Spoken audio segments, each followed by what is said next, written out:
Здравствуй, мой юный друг! За окном весна, природа просыпается и радует нас. А по-другому и быть просто не может, потому что природа предоставляет нам все – одежду, пищу, жилье, топливо, полезные ископаемые. Когда Юрий Гагарин впервые увидел нашу Землю из космоса, он воскликнул: «Красота-то какая!» А затем рассказывал: «Вид Земли зачаровывал, отвлекал от работы, притягивал как магнит. Могучие реки, высокие горы, лесные массивы, пустыни, огромный океан – все выглядело прекрасно». Но сегодня наша Земля в опасности. Ей грозит экологический кризис. Это угроза для всего живого на Земле. И именно человек является силой, ставшей причиной экологических проблем, которые срочно необходимо решать. Ученые посчитали, что только за последние 200 лет полностью уничтожено более 200 видов животных и растений. А все потому, что люди грубо вмешиваются в жизнь дикой природы. Почему именно об этом мы решили поговорить? Потому что именно сегодня, 3 марта, отмечается Всемирный день дикой природы. Я предлагаю нам с вами сейчас посмотреть небольшой видеоурок. Всемирный день дикой природы.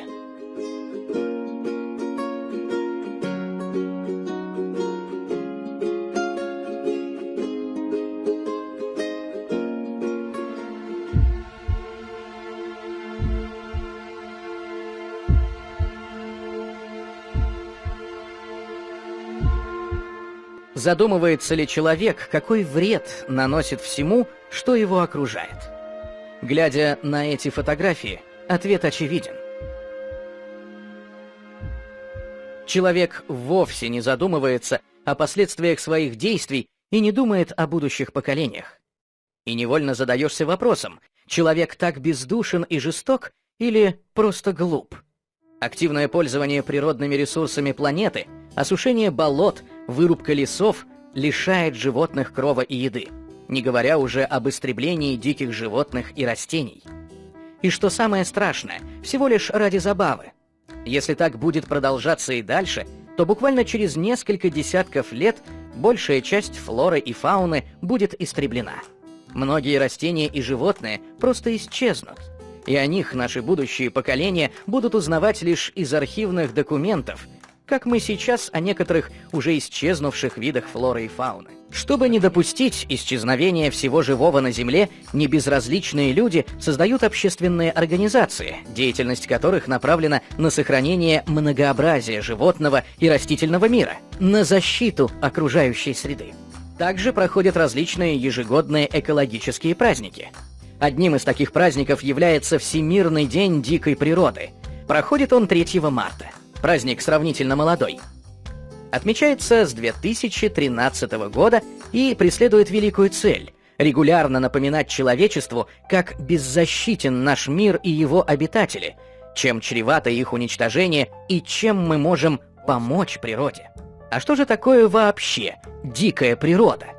Дикая природа – это природа в естественном состоянии, не тронутая человеком. Посмотрите, как это красиво. Можно с уверенностью сказать, что нет ничего очаровательнее и уникальнее, чем красоты чистой и нетронутой матери природы. Всемирный день дикой природы напоминает о том, что необходимо усилить борьбу с преступлениями в отношении дикой природы.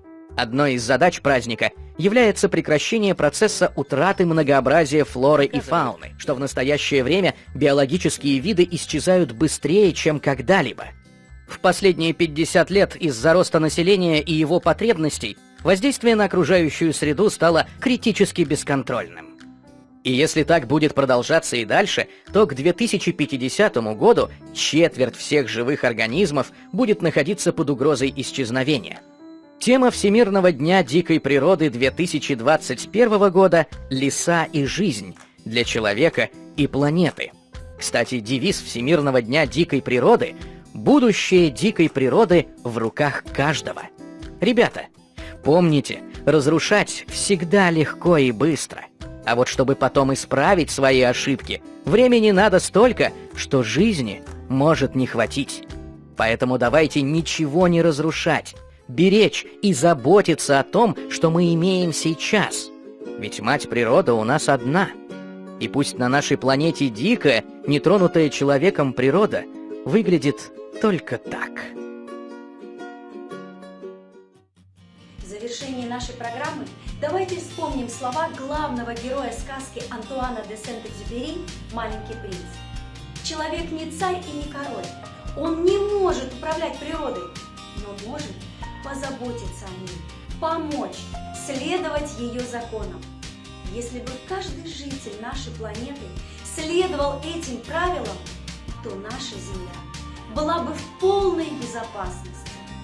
Задумайтесь над этими словами и давайте бережно относиться к природе.